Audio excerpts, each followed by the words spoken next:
Ja nüüd on mul hea meel paluda siia meie esimesse paneeli osalejad. Palun siia Kristi Klaas, Keskkonnaministeeriumi asekantsler. Palun. Siis Riigikogu Keskkonnakomisjoni liige Timo Suslov.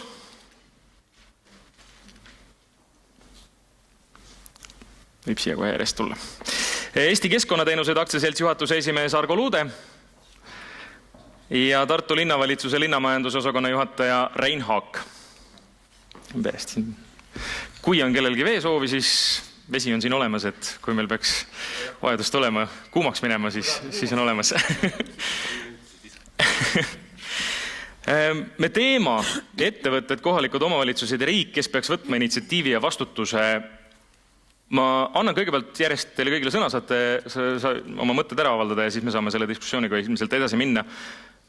Alustame sellest samast, mis on ka meie teema. Kes peaks võtma initsiatiivi ja vastutuse, kui me räägime rohepöördest? Ehk siis võtame siis kõigepealt ministeeriumi seisukoha. Ja tere ka minu poolt. Väga tore on siin olla. Ja kui ma kuulasin siin esimest ettekannet ja ka ministri pöördumist, ma kõigepealt võib-olla alustaksin natukene kaugemalt ja tahaksin ära klaarida mõistete teema ka, et väga palju me räägime rohepöördest, me räägime kliimaneutraalsusest, ringmajandusest, aga kuidas see kõik üheks tervikuks tegelikult kokku jookseb ja kas on üks ja sama asi või on see erinev. Et rohepööre, ma ütleks, et rohepööre mõiste on kõige laiem ja puudutab siis kõiki ühiskonna osi ja kõiki sektoreid, et kaasa arvatud energeetikat, transporti ja samamoodi ka meie enda keskkonnavaldkonna teemasid. Ja selleks, et üle riigi oleks selline ühtne seisukoht olemas, mida me rohepöörde all mõistame ja et me kõiki tegevusi ühtsena juhiksime, selleks peaministri juurde loodi rohepoliitika komisjon, mis siis nüüd on ka 2 korda koos käinud ja mille eesmärk on siis üle riigi tõesti väga ühtselt juhtida rohepöörde elluviimist Eestis. Ja see on hästi oluline just sellepärast, et me saaksime aru, mille nimel me kõik ühiskonna osad töötame. Ja veebruariks peaks tekkima ka selline tegevuskava siis sektorite ülene ja väga selgete vastutajatega, kes siis annavad ka aru, kuidas nad oma valdkonnas edasi on liikunud. Ja siin ongi kõigil oma osa, tulles nüüd tagasi selle küsimuse juurde, et nii riik kui erasektor, kui kolmas sektor, kui ka siis erinevad erialaliidud, kõigil on oma roll. Ja ma ütleks võib-olla nii, et kui riigi mätta otsast vaadata, väga oluline on see, et riik annaks väga selged suunised ja väga selge sihi, kuhu poole me liikuda tahame ja mis on meie eesmärgid. Aga riik ei saa eesmärke saavutada ilma selleta, et kõik teised ühiskonna osad kaasa ei tule. Kui me siin vaatame ka head näidet, mida Eesti on digipöördena ära teinud, siis seal samamoodi riik andis suuna, aga tegelikult erasektori ja kolmanda sektori aktiivse osavõtuta poleks seda iialgi juhtunud. Nii et ma ütleks, et see on üks suur koostöö. Timo. Jah, ma võtaks siit selle järje nagu üle, et ennem kui ma tulin Riigikogusse, ma olin kohaliku omavalitsuse taustaga inimene, nii et ma ütleks, et see initsiatiiv on ju kuskil seal vahepeal ka, nagu Kristi tegelikult ka ütles, et riik tõepoolest loob sellised raamistikud, aga kui me räägime kohalikust omavalitsustest, siis kindlasti on need asutused just, kes seda rohujuure tasandil tegelikult näevad ja kuidas seda nagu ellu viia. Nii et ma ei tõmbaks siin nagu selles mõttes, et number 1 ja number 2 prioriteeti, vaid need peaksid olema nagu väga kõrvuti koostöökohad nii riigi kui kohaliku omavalitsuse tasandil.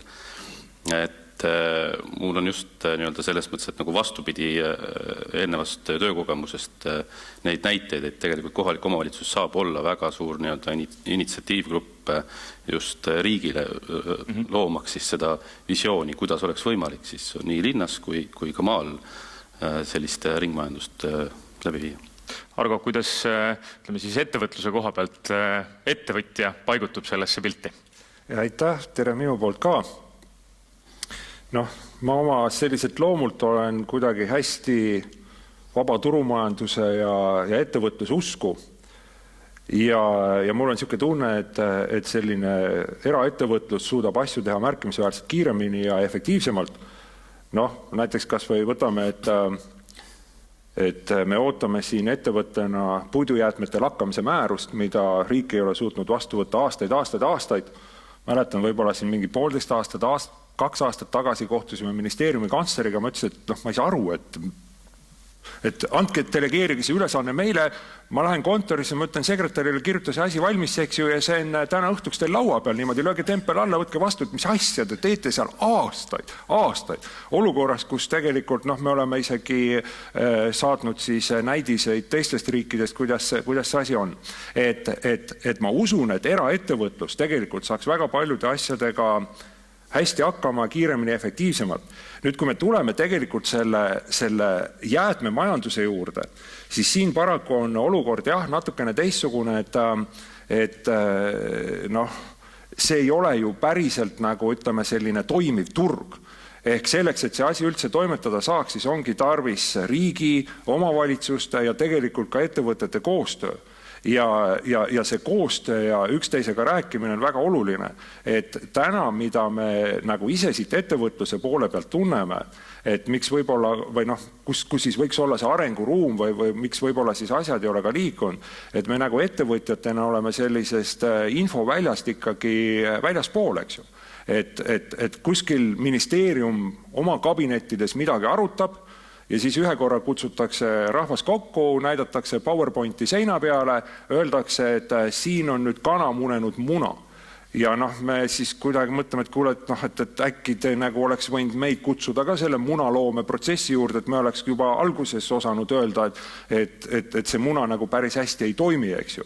Aga tulemuseks siis ongi, et kui see muna on ära nähtud, siis igaüks võtab oma telefoni välja, helistab mõnele tuttavale poliitikule, ütleb, et kuule, et asi on jama, eks ju. Ja siis tegelikult minnakse jälle tagasi, kuskil hakatakse seda inkubaatoris hauduma mingit uut muna. Et tegelikult kui oleks see koostöö, et võtame kõik laua taha, lepime asjad kokku, nagu ma olen siin ka varem öelnud, et nagu Rooma paavsti valitakse, et pannakse ühte ruumi kokku, omavalitsused, riik, ettevõtjad, öeldakse, et enne te välja ei saa, kui korstnast hakkab tulema valget suitsu ja te olete omavahel kokku leppinud, et kes vastutab ja mismoodi see asi ära tehakse, eks ju, kes võtab mingi rolli, siis nii ma kujutan ette saaks selle kõige kiiremini efektiivsemalt tehtud. Muidugi igaüks oma nurgast teeb ja tekki enda peale tõmbab, siis need vastuolud ongi piisavalt suured ja tegelikult liikumise tempo ikka väga aeglaan. Ma annan kohe võimaluse vastata muidugi ka ministeeriumi pool pealt, aga kuulame Reinu ka ära enne kohaliku omavalitsuse tasandilt. Kui palju Tartu linn on initsiatiivi üles näidanud, mis puudutab ringmajandust ja kui palju te vastutust olete pidanud selle juures võtma? Jah, me oleme sellises omapärases olukorras omavalitsusena. Pole just kõige väiksem omavalitsus Eestis, aga infot on meil sama vähe, nii nagu Argo siin ette ütles, tähendab nii, et ma olen mõned aastad käinud ka Keskkonnaministeeriumis nii-öelda konsultatsioonidel. Me teeme hulka tööd, töötame selle materjali välja, teeme omad ettepanekud. Siin Harri Liiv tookord vedas neid kohtumisi omavalitsuste ja sellega saame siis mingi aja pärast siis protokolli, tähendab, et omavalitsustega on konsulteeritud, isegi märkusi ei ole, tähendab, mida me oleme sinna sisse pannud. Tekst on see sama, mis algne oli. Paar aastat käisin, loobusin, tähendab nii, et seda, et nagu te teate, et Tartu on küll Tallinnale ligemal kui Tallinn Tartule, aga siiski ikkagi terve tööpäev ära raisata selle peale, et me oleme tegelikult ikkagi tugevas infosulus, tähendab nii, et mis toimub, mis kavatsused, tõesti, ega me väga palju ette ei tea. Et selles mõttes on suht raske olukord, tähendab, ja ma ei jagaks kellegi optimismi, et me nüüd hirmus kiiresti saame nüüd edasi hüpetega minna, tähendab, mis siin numbriliselt ka ette säetud on. Võimalus siis kohe vastata, nüüd on juba koorunud esimene probleem välja, et miks siis ei ole võtnud ministeerium näiteks erinevaid osapooli laua taha arutanud, et kuhu me siis, mis on see ringmajandus ja kuhu suunda me liigume? Hea meelega kohe reageerin ka ja eriti sellepärast võib-olla ka, et ministeeriumis ringmajandus on see, mida ma olen kõrvalt aktiivselt jälginud, aga ei ole võib-olla iga päev nii-öelda käed küljes olnud, aga olen nii-öelda läbi rohepöörde ja kliimapoliitika teemaga otseselt seotud. Ja mis ma võib-olla ütleks selle kohta, et riik on aeglane, paraku ongi riik aeglane võrreldes erasektoriga, et seal süsteem toimibki aeglasemalt ja on bürokraatlikum. Mis ma võib-olla ütleks jälle lohutuseks on see, et Eesti riik on väike, on jälle meie eelis. Me võime küll olla, võrreldes erasektoriga riik on võib-olla aeglane, aga kui me võrdleme mõne suure riigiga, kuidas seal otsustatakse ja kuidas seal on üldse võimalus võtta telefon ja helistada siis mõne poliitiku või ametniku mobiilile otse, et see on meie eelis.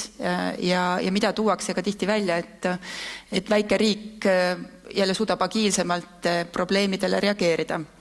Aga loomulikult ma tegelikult põimiks siia sisse ka, mida Timo eelnevalt tõi kohaliku tasandi, siis mis on meile ülioluline, ongi see, et me ootame kohalikelt omavalitsustelt väga palju, aga kas me tegelikult teame, mis on kohalikel omavalitsustel puudu selleks, et nad suudaksid initsiatiivi näidata. Ja me oleme jõudnud ka selline, et me ilmselt alati seda lõpuni ei pruugigi õigesti tajuda.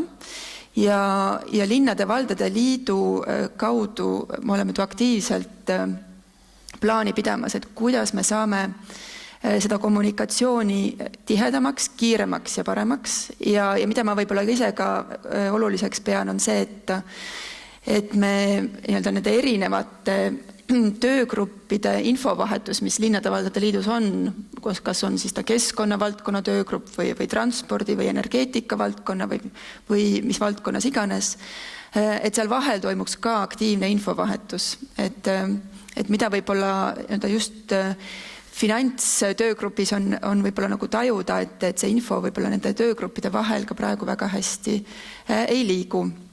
Aga kaasamise kohta ma võib-olla tooks rahade poole pealt ühe näite, et nüüd sellest aastast alates on avanemas väga suur hulk finantsvahendeid, nagu minister siin sissejuhatavas kõnes ka ütles. Me tahame selle perioodi meetmed välja kujundada seekord selliselt, et me juba algusest peale kutsume kõik seotud huvigrupid kokku, kes on meetmest potentsiaalselt huvitatud, et koos siis rahastamismeetmed välja töötada. Meil on tegelikult väga hea ja positiivne kogemus rohetehnoloogia meetme väljatöötamisel, mis siis taasterahastust on nüüd kohe-kohe avanemas. Euroopa Komisjon andis sellele heakskiidu, kus me tegelikult rohetehnoloogia sektori esindajatega panime paika, kuidas see meede kõige paremini töötaks ja see koostöö oli väga positiivne, nii et ma usun, et meil neid positiivseid koostöökohti on ja neid muidugi saab alati teha ainult paremaks. Aga on kaasatud siis, ma saan aru, ka ettevõtjad, nii nagu siin Argo välja tõi, et nende häält muidu ei arvestata?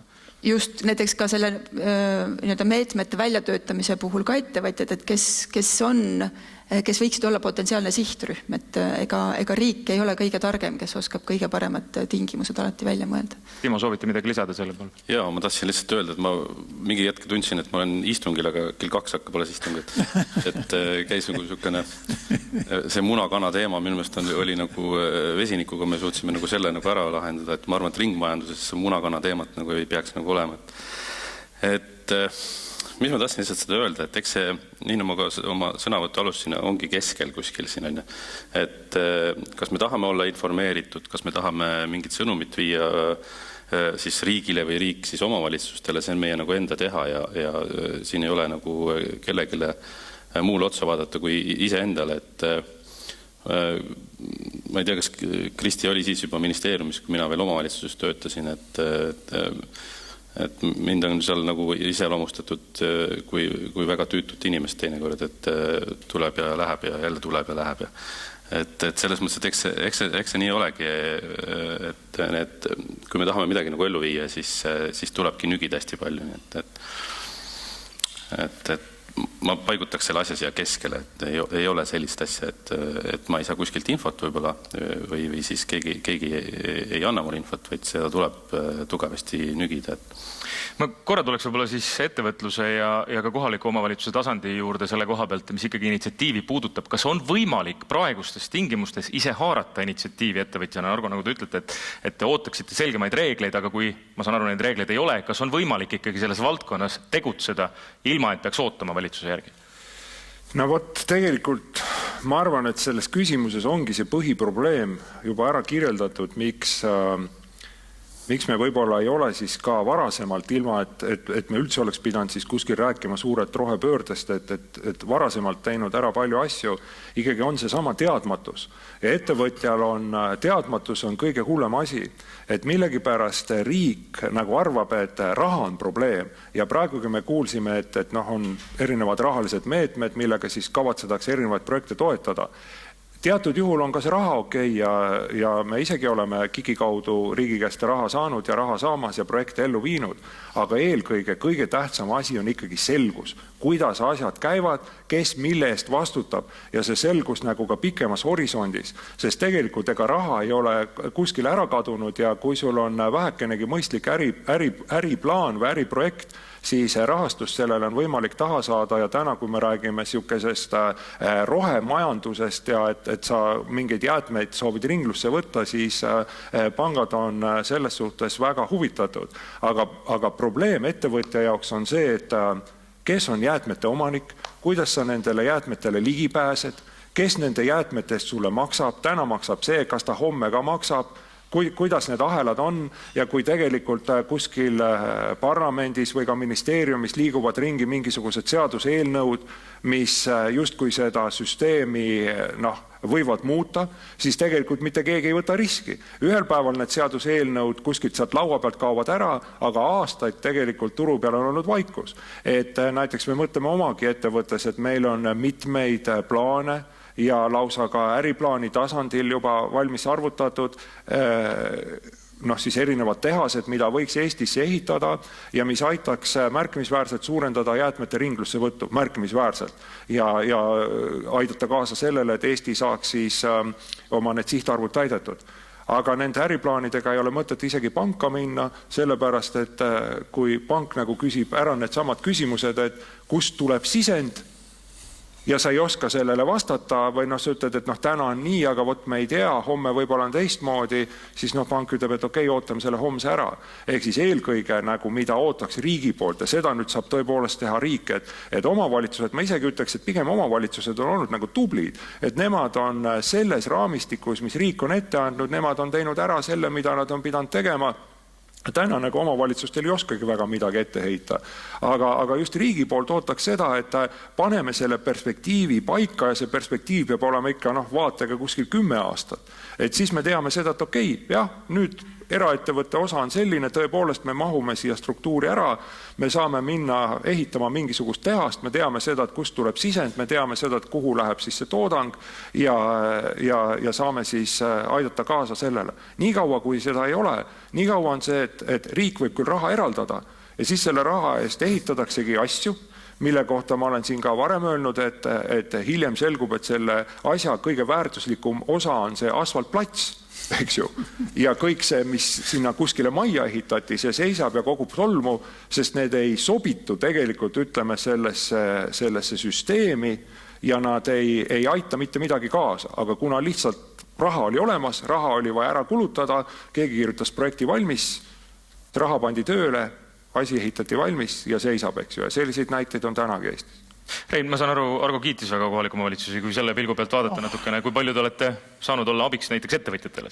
Ega tegelikult väga palju ei ole saanudki, tähendab, täna on võib-olla natukene isegi niisugune skisofreeniline olukord ettevõtjate vahel vahetevahel tähendab tekib, no ma räägin siin Tartu korraldatud jäätmeveost, eks tähendab nii, et seda, kus me oleme siin vist 3 aastat juba mööda kohtuid käinud ja täna keegi kaotada ei taha, tähendab ja see, kes kaotab ja kellel on elementaarne kirjaoskust näiteks puudu, eks, elementaarne, eks tähendab nii, et ma ei räägigi, et kui küsitakse 2 kohta peale koma ja antakse 4 või 5, tähendab ja leitakse, et see on okei ja kõik võib nulliks ümardada ja väga sükst lihtsalt, ma ei tea, mitmenda klassi matemaatika tehted on, tähendab, valesti tehtud, siis kohalik omavalitsus jookseb ühel hetkel kokku, tähendab nii, et seda. Et kui käiakse iga omavalitsuse liigutusega 3 aastat kohuteks, tähendab nii, et seda siis sa teed järgmise otsusse, eks tähendab, mis tuleneb sellest, sa pead lihtsalt selle tegema ja siis on jälle 3 aastat kohut ja õiguskaitsed ja kõik igasugused asjad peal, siis tegelikult inimesed jooksevad kokku. Lihtsalt jooksevad kokku, sellepärast, et neil ei ole niisugust suurt, ilusat, rohelist asja enam aega mõelda, nad peavad mõtlema, tähendab selle peale, kuidas ellu jääda, kuidas paari kaebusele Rahandusministeeriumile teenistusliku järelevalve peale veel kirju kirjutada, tähendab ja õigustada, et sellest ja teisipidi tegelikult ega me riigi tegemistest ikka liiga palju ei tea. Ajakirjandusele meeldib selliseid natukene üles puhutud asju, tähendab nii, et näed, riik otsustas, et paneme selle sihtarvu omavalitsuste peale, tähendab, et omavalitsused peavad täitma selle, kui täita, siis kõik see Euroopa trahv, mis tuleb, et me ei ole nüüd teinud, selle lükkame ka omavalitsustele, tähendab nii, et seda, küll nad maksavad, tähendab nii, et seda. Et ma ei arva, et see on nüüd ministeeriumi ametlik seisukoht või see, aga ajakirjandus nopib kuskilt midagi üles, natuke värvi juurde ja ongi selline vastandumine. Tegelikult omavalitsus on inimesele kõige lähemal. Ja omavalitsus saab ka selle esmase tagasiside inimeste käest, tähendab nii, et seda nad peegeldavad hästi ka emotsionaalselt teinekord, tähendab nii, et omavalitsusele selle ära ja omavalitsus peab otsuseid tegema, kas riik teeb neid otsuseid või ei tee, tähendab nii, et vanasti öeldi, et mõisaköis lohiseb, praegu võib parafraseerida, riigiköis lohiseb natukene kauem, tähendab nii, et seda, aga omavalitsus peab kohe selle otsuse tegema. Ta peab inimesele ütlema, kuidas ma pean käituma, mis ma teen. Argo rääkis nüüd ettevõtete poole pealt, aga meil on samamoodi, et mitu konteinerit ma panen maa sisse, me Tartus toetame, tähendab nii, et seda uue konteineripargi uuendamist, jäätmemaju ja igasugused selliseid asju, aga sealt tulevad väga lihtsad küsimused, et mis homme saab, mitu konteinerit mul peab olema, tähendab nii, et seda. Kristi ja Timo, siit järjest rohkem koorub seda välja, et küsimus on selgesõnalistes reeglites ja mingis mõttes ka seadustes. Kui palju seda saab, kui palju saab üldse rohemajanduses sellist väga selge piirilist vastutust siis nagu Rein ütleb, veeretada kas kohaliku omavalitsuse kaela või kui palju saab üldse midagi konkreetselt ette kirjutada? Kui ma nüüd lähen natukene kaugemale kui ainult jäätmemajandus, et meil täna ringmajanduse päev, et siis võib-olla jah, et kui me jäätmemajandusest räägime, siis loomulikult meil on sellised lühiajalised eesmärgid, mis meil on vaja täita, et 2023 lõpuks on vaja tagada biojäätmete eesmärgid ja tekstiilijäätmed 2025, aga tegelikult me peaksime vaatama sealt ka kaugemale, et kui riik suuniseid või eesmärke paneb, siis ta paneb need alati ka pikema perspektiiviga. Et kui nüüd kogu rohepöördest rääkida, siis seal me tegelikult räägime üleüldse 2050 vaatest ja loomulikult, kui me mida kaugemale see perspektiiv läheb, seda vähem konkreetsemad on suunised. Aga siin mul jääb sellega nõustuda absoluutselt, et riik peab ütlema vähemalt sellises keskpikas perspektiivis ette, kuhu suunda me liikumas oleme, selleks, et ettevõtjad ja ka kohalikud omavalitsused suudaksid oma samme seada, et see on absoluutselt vajalik. Et seda sama suunist ootavad ka ettevõtjad, kes tegutsevad teistes valdkondades. Ja kui me nüüd võib-olla tuleme ajas lähemale 2030, on selline võib-olla järgmine suurem tärmin, millest me lähtume. See on juba see perspektiiv, kus peaks olema seadusandlikul baasil juba nii-öelda teada, kuhu suunda me liigume. Et kui nüüd kliimapoliitikast siin paralleele tuua, millest, ütleme, kliimapoliitika on tegelikult üheks sisendiks ka ringmajandusele ja rohepöördele, et 2030 kliimaeesmärgid on meil teada, meil on teada, kuidas me nii-öelda, mis sammudega me peame nende nii-öelda eesmärkide poole liikuma ja ütleme, et see, kuidas siis see roll erinevate sektorite vahel kujuneb, et ma arvan, et see võib-olla on selline, mis on võib-olla agiilne. Ta ei pruugi olla alati väga täpselt seaduses kokku lepitud, vaid see on see, mis kujuneb ka nii-öelda ütleme, turu olukorras. Timo siin käis korraga läbi, et nagu Argo ütles, et vahepeal on seaduseelnõu laua peal, siis jälle ei ole. Argo võib-olla tahab täpsustada, mis ta selle all mõtles, aga vähemalt Timo oskab siis kommenteerida, kuidas on nende seaduste poolega, kui palju komisjonist laua pealt käib, kui palju need laua pealt maha kukub? Jah, ma ei tea, et praegu oleks nagu midagi maha kukkunud, aga ma ei tahaks väga nagu minna sinna minevikku. Ma mõtlen sellest hetkest, kui ka jaanuari-veebruaris valitsus nagu muutus, et eks seal on ka neid eelnõusi, mis on nagu sügaval lauasahtlis olnud võib-olla pikemat aega. Võib-olla sellepärast me siin nagu kiirustamegi ja räägime sellest. Aga las ta jääb sinna.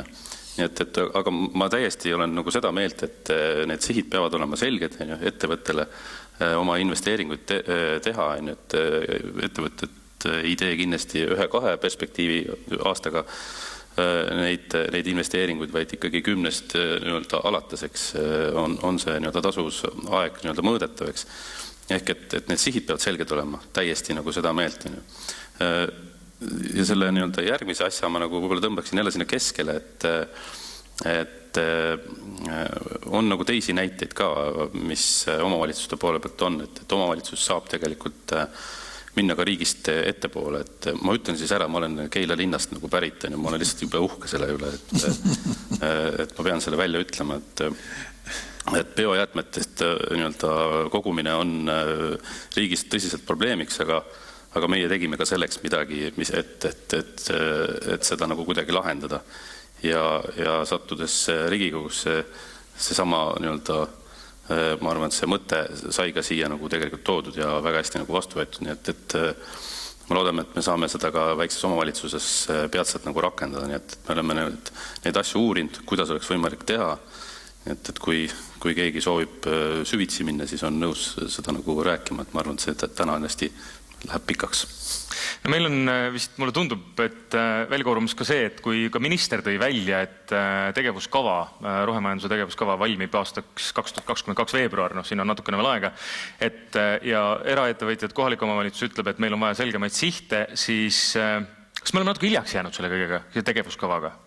Või mingites tingimustes meil ikkagi peavad ettevõtjad omavalitsused tegutsema praegu, et kas eelkõige võib-olla küsimus siis Kristi teile? Ma võib-olla ütleks, et kui me räägime rohepöördest, siis rohepööre on väikeste tegevuste summa. Ja mida on praegu väga selgelt näha, et nendel väikestel tegevustel, mis siis moodustavad selle kogu pildi, väikestel tegevustel on oma eesmärgid väga ilusasti olemas tegelikult. Ja kui me räägime siin ükskõik millise sektori esindajaga, siis igaüks teab, kuhu ta tegelikult oma sektori või oma valdkonnas need sihid on pandud. Mis ei ole selge, on see, et kuidas need väikeste osade summa selle terviku moodustab ja kuidas nad tegelikult sünergias üksteist võimendavad. See on puudu. Et kui ma võib-olla toon siin ka näite, et näiteks me teame, kuidas me ettevõtlussektorit arendame, me teame, kuidas me transpordisektorit arendame, energeetikat, aga me ei ole võib-olla läbi mõelnud lõpuni riigina seda, et kuidas me kogu rohepöörde kontekstis leiame üles need ettevõtted, kes lõpuks saavad nendeks rohepöörde eestvedajateks riigis tervikuna, kes on võimelised pakkuma konkurentsi ka ülemaailmselt või Euroopa teistele ettevõtetele. Et seda me ei ole valdkonna üleselt läbi mõelnud. Siis ma võib-olla püstitaks ka hüpoteetilise küsimuse, kas me oleme läbi mõelnud, kuidas riik näiteks on eeskuju kogu rohepöörde eestvedajana, et kuidas me teeme rohelisi riigihankeid, millist autoparki me kasutame, kuidas me haldame oma kinnisvara. Me teame seda võib-olla sektorite põhiselt, aga jälle, kuidas ta nagu rohepöörde konteksti paigutub, et see on see, mis on praegu hetkel puudu. Et ma ütleks, et me ei ole jäänud hiljaks, sest me tükikeste kaupa teame, kuhu liikuda, aga mida me peame tegema, on see, et kuidas need tükikesed tegelikult suure mõju kaasa toovad. Sest ma saan aru, et nii nagu minister välja tõi, rahastust iseenesest on. Euroopa Liit on võtnud suuna, nagu siin juba läbi käinud on 2050 kliimaneutraalsus, selleks eraldatakse summasid. Ettevõtjad saavad seda raha kasutada? Nagu ma siin enne ju välja tõin ka, et tegelikult raha on võimalik kasutada ka niisama, eks ju, ilma nende riiklike toetusteta, et kui selles mõttes on olemas vastav raamistik ja vastav keskkond, siis nagu ma enne ütlesin ka, et pangad täna on suhteliselt valmid raha andma, kui sa saad näidata, et tõepoolest see on mingisugune projekt, mis äriliselt ka ära tasub. Nüüd, ma arvan niimoodi, et ega see ka päeva lõpuks ei ole paha, kui Eesti riik saab mingit raha ja panustab siis seda raha rohepöörde elluviimisse. Aga mis nüüd ongi hästi oluline, on ka jällegi see, et kuidas seda raha nagu jagama hakatakse, et need asjad siis oleksid ka omavahel eelnevalt kokku lepitud. Et tõepoolest, nagu ma siin enne välja tõin, et ei juhtuks niimoodi, et meil on nüüd üks suur rahakogus ja siis me ütleme kellelegi, et davai, mine tee nüüd midagi ära, eks ju. Ja siis keegi võtabki selle raha, läheb, teeb midagi ära, aga see midagi, mis tehti, see ei sobitu hiljem sellesse süsteemi või osteti mingisugune asi, millega päeva lõpuks hiljem mitte midagi teha ei ole. Ja mis tegelikult kogub tolmu ja sellesse ringmajandusse suurt midagi juurde ei anna. Et see on hästi oluline nende raha jagamiste juures. Et tõepoolest see raha läheks nagu õigesse kohta ja et need, kes siis, või ma siin toon ka nagu näiteid, eks ju, et siin nende varasemates rahataotlustes, et kui me oleme siin ise pöördunud ka KIK-i poole ja siin teatud mingisuguste siis ütleme tehaste jaoks raha saada. Ja siis on öeldud niimoodi, et te ei saa raha sellepärast, et teil ei ole selles tehases innovatsiooni, mida siis keegi kuskil ootaks. Ja tegelikult, aga samas ütleme, et see tehas, kui see täna töötaks, see oleks nagu aitanud väga palju kaasa meie nendesse ringmajandus eesmärkide saavutamisse.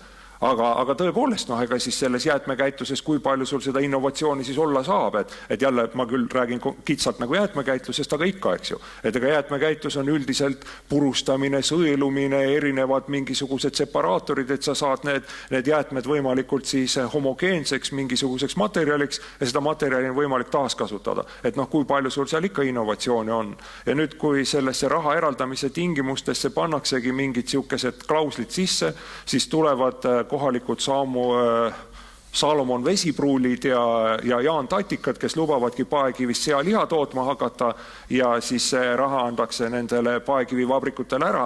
Hiljem loomulikult sealiha keegi kuskilt ei saa. Salomonid on ostnud endal uhked autod, eks ju, mis ei ole kuidagi ka rohepöördega kooskõlas, vaid mootorid on ikka piisavalt võimsad seal peal.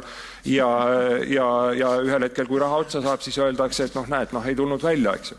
Et need ohud on kõik olemas ja nendele tegelikult tuleks väga tähelepanu pöörata, eriti kui me räägime siin, kui ma nüüd õigesti kuskilt aru sain, et Eestisse on peaaegu 1 miljard tulemas seda raha, mida siis nüüd sellest 750 miljardist, mis siis Euroopa Liit nagu sellesse rohepöördesse siin lähiajal panna kavatseb. Et see on ikkagi meeletult suur summa. Kui palju võib tekkida seda olukorda, et see pärsib seesama, et meil ei ole võib-olla neid reegleid nii täpselt paika pandud, rahasumma justkui on nagu olemas, aga inimestel puudub või ettevõtjatel, ka kohalikel omavalitsustel, MTÜ-del puudub julgus kuhugi panustada, midagi teha, sest nagu Argo ütleb, et me ei tea pärast, mis saab. Kas Kristi seda, ma ei tea, kui palju te oma töös kogete, tuleb seda ette? Raha poole pealt ma võib-olla täpsustan selle üle, et rohepöörde elluviimiseks Eesti saab nüüd käesoleval perioodil circa 2,2 miljardit, meeletu summa.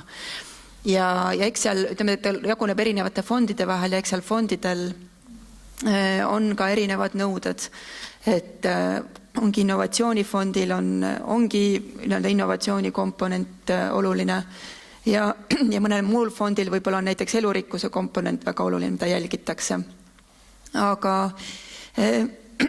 komisjoniga siis need läbirääkimised erinevate fondide osas on lõppenud. Ja nüüd see taastefondi raha, millest Targo siin rääkis ka tõesti ligi 1 miljard, on juba kokku lepitud ja ütleme ülejäänud raha kasutamiseks me ootame veel komisjoni lõplikku kinnitust. Aga ma eeldan ja loodan, et järgmise aasta septembrist on fondid kõik avanenud. Ja ma võib-olla tuleks tagasi selle juurde, mis ma enne ka ütlesin näitena, et rahastamisallikate ja võimaluste osas nüüd siin sügisest tahaks teha need erinevad aruteluringid erinevate fondide lõikes, et kuidas neid meetmeid kõige paremini oleks hea välja töötada. Ja ütleme, et kui see meede on hästi välja töötatud,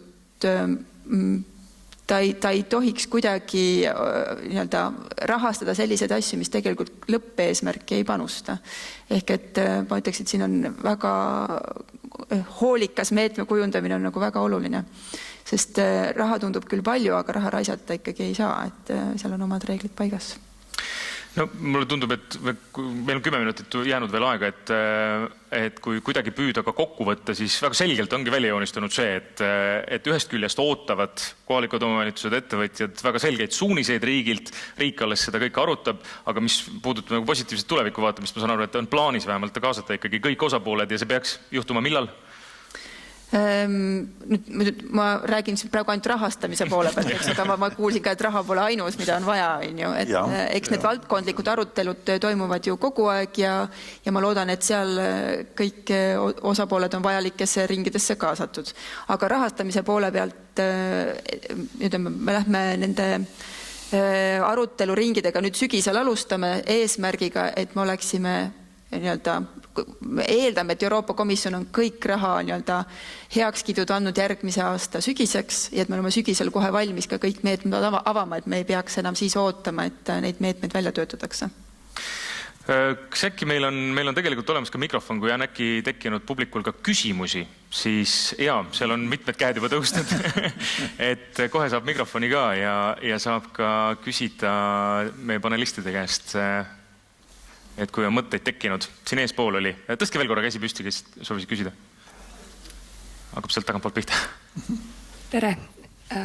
Mina on jäätmehalduskeskusest ja minu ülesanne oli teha eile umbes 15 jäätmekava kohalikele omavalitsustele. Ja mul on nagu väga hea meel, et härra Aak ja härra Luude selle välja tõid, et tunne on äärmiselt skisofreeniline.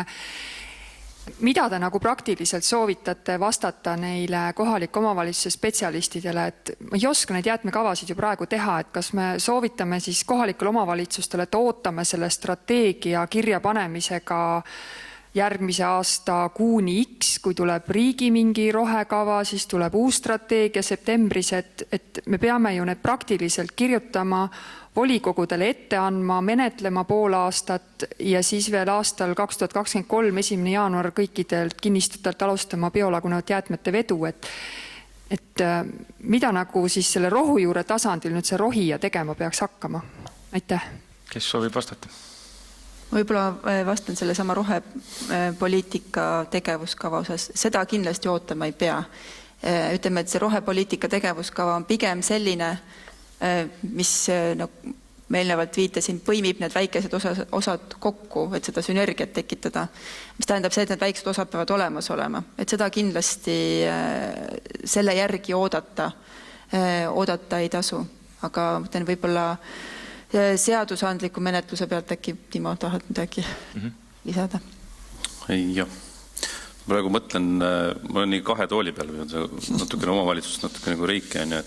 Et ma ütleks ka, et nagu oodata ei tasu, et selles mõttes, et on ju mingisugused põhisuunised olemas. Ja jäätmekava ei ole selline, mis on nagu pärast allkirjastamist nagu kivisse raiutud.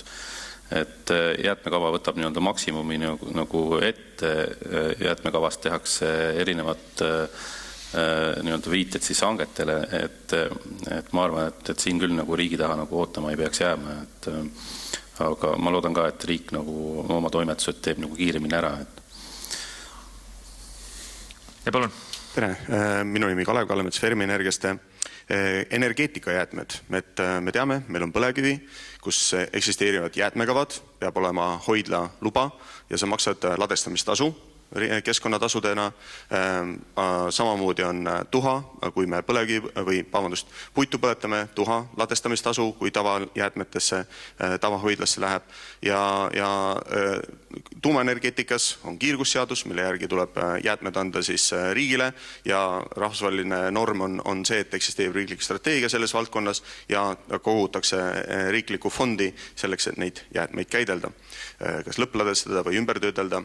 Aga meil on käesoleval aastal paigaldatud sadu tonne päiksepaneele ja meil on ajalooliselt veel palju tuulikuid, et ma tean faktiliselt meie investoreid või osanikud on, kes on ka neid päiksepaneele paigaldanud ja neil ei eksisteeri mingit jäätmekava.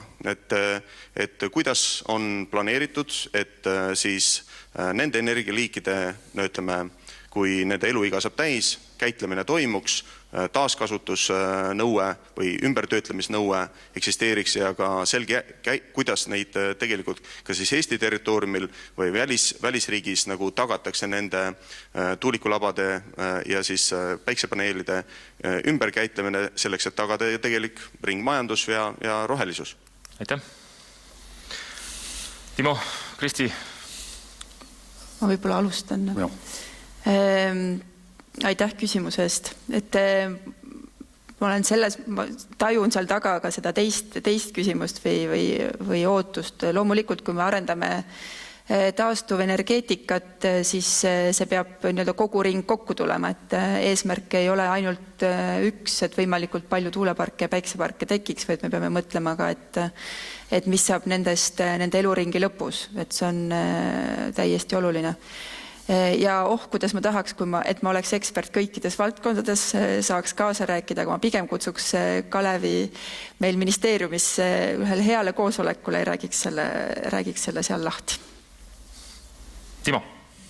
Mul ei ole midagi lisada siia, et ei ole ka selle ala ekspert. Me jõuaks ühe küsimusele võtta, kas keegi soovib veel küsida on. Seal on 2 kätt. Ja vaatame äkki, kui jõuame mõlemad küsimused veel kiiresti vastu. Tere. Veel üks üleriigilise jäätmehoolduskoostöö organisatsiooni esindaja Tõnu Tupits.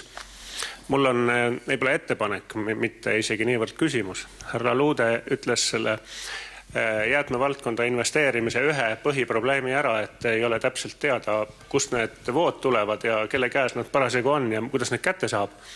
Teine, võib-olla palju olulisem küsimus on nõudlus selle toote järgi, mis nendest tehastest tuleb. Et tänasel päeval see on ainult retoorika, korraldame rohelisi riigihankeid. Mitu neid siis on korraldatud? 1, 2 või 3 samas ajas, kui neid nagu täna faktiliselt riigihankeid korraldatakse tuhandeid iga aasta miljardite eurode eest. Ja seal ei ole reeglit, et sellel on keskkonnahoidlik reegel igal jumala hankel. Ja me imestame siit poolt, miks me ei nagu teede infrahangetesse ei nõua mingisugust 10% ringlusse võetud materjalide nõuet, mis on täiesti Eesti sees täna võimalik. Seda ei tehta, sest see teeb selle hanke kallimaks. Ja riigihangete seaduse esimene nõue on tehke odavalt, hoidke kokku avalikku raha ja siis 3. nõue on, et kui on võimalik, siis tehke seda keskkonnahoidlikult. Vajadus oleks muuta need. Tehke kõigepealt keskkonnahoidlikult ja siis hoidke raha kokku, kui on võimalik. Muidu see ringmajandus ilma nõudluseta, ükski majandus ei tööta, ka mitte ringmajandus. Aitäh. Soovib keegi kommenteerida, vastata? Mul jääb ainult üle nõustuda.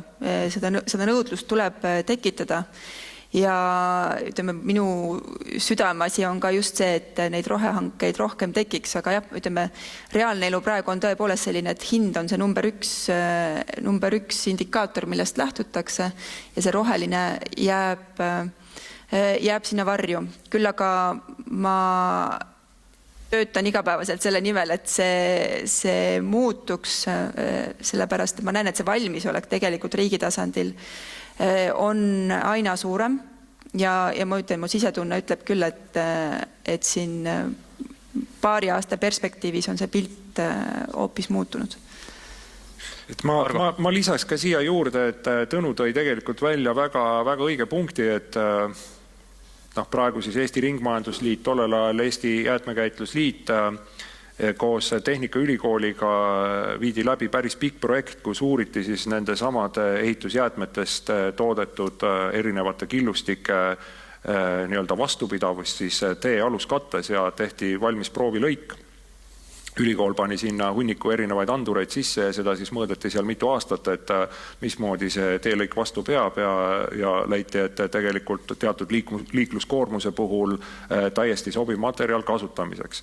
Aga nüüd tõde on see, et luba selle materjali kasutamiseks on olemas, aga nõudlus selle materjali järele puudub, sellepärast, et tõepoolest nendel tee-ehitusettevõtetel mingit motivatsiooni sellist materjali kasutada ei ole ja nemad vaatavad ikkagi kuskilt tee-ehituse sealt võimalikult lähedalt karjäärist oma materjali kätte ära saada ja rahumajas. Et siin on nüüd jällegi nii, nagu me ütlenud oleme, et seda saab eelkõige ikkagi jällegi riik muuta. Et tõepoolest see eeldab riigihangete seaduse muutmist ja seal nende rõhuasetuste ilmselget ümbermängimist. Muidu teelt ei muutugi mitte midagi. Timo? Jah, hea mõte siia juurde selles mõttes, et on ka plastikut ära kasutatud tee-ehituses. Need vist need uuringud alles käivad. Aga mis ma siia lõpetuseks tahtsin nagu veel tuua, et me peaksime nagu esitama alati endale küsimuse, miks me mingeid asja nii-öelda sorteerime, käitleme niimoodi. Et minu nagu mõte on see, et need ei ole nii-öelda probleem. Et jäätmed ei saa olla nagu probleem, vaid need on ressurss, mida me täna siis oleme tegelikult võib-olla nii-öelda kehvasti majandanud. Ja kui me nagu sellest nagu aru saame, siis leiame ka selle nii-öelda lahenduse siia juurde. Üks küsimus veel, viimane küsimus. Tere, ja Mart Luik on minu nimi, olen Tallinna ettevõtlusdirektor ja Ringmajandus on Tallinnas ettevõtlusteenistuse vastutusala. Mul oleks peamiselt küsimus härra Suslovile ja asekantslerile, aga kui teised kommenteerivad seda ka, et Euroopas on põhimõtteliselt ringmajanduse ja jäätmekäitluse puhul ju 2 mudelit rakendatud, kas vabaturumudel või siis kohaliku omavalitsuse keskne mudel. Mida teie nüüd siis nii Riigikogus keskkonnakomisjonis istuv Reformierakonna liige ja ka asekantsler, mida teie peate Eestile sobivamaks mudeliks? Kas vabaturumudel või kohaliku omavalitsuse keskne mudel? Aitäh! Ma võin alustada selles mõttes, et see küsimus on hästi nagu kodune ja ma ütlen, et see ei ole nagu saanud nagu ka võib-olla nagu läbi vaieldud, et tõepoolest nii-öelda toetame sellist vabaturumudelit, aga eks igal asjal on nagu 2 poolt, aga eks me jõuame sinna sellele kuldsele keskteele ka mingi hetk.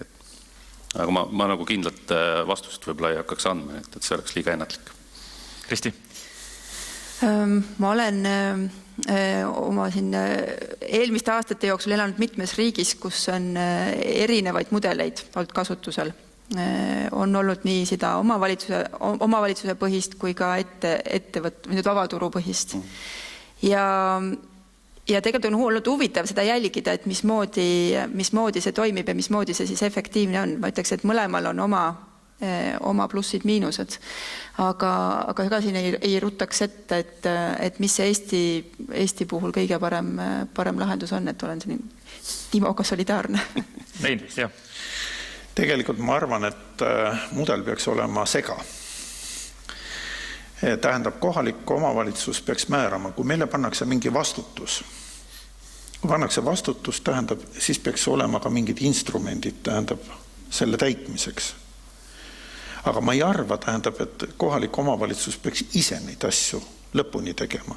Aga ei saa olla sellist olukorda, tähendab nii, et sul on vastutus, sa isegi saad mingid rahad ja midagi see, teed oma hanked ära vabaturu pealt. Ja siis ühel hetkel kaotaja leiab mingi seadusaugu, ütleb, et aga puhaki jalga, ega teil ikka ei ole õigus küll, tähendab, nüüd on hind ka hea, kui sa teed veel hanke, tähendab, tihti mingile asjale ära, sa paned sellele pakkujale teatud kohustused. Ja siis tuleb kõrvalt keegi teine ja ütleb, et aga mul kohustusi ei ole, hind on hea ja nüüd ma leian selle augu, kas käin läbi kohtute või teen mustalt ja viin selle jäätmevoo või midagi ära, aga omavalitsus on hankena näiteks andnud ka see, et sellest omavalitsuse territooriumilt nimetatud jäätmed või asjad liiguvad täpselt sinna. Ja sealt tuleb siis pakkumine. Et selles mõttes selline trikitamine peaks olema seadusandja poolt välistatud. Kui omavalitsus teeb teatud sammud, avalikult teeb hanke ja selle tulemusena, siis kõik peavad sellega leppima, aga Eestis seda tavaliselt ei taheta teha. Ma saan aru, et meil on aeg läbi saanud, kahjuks. Küsimusi rohkem võtta ei saa, aga aitäh!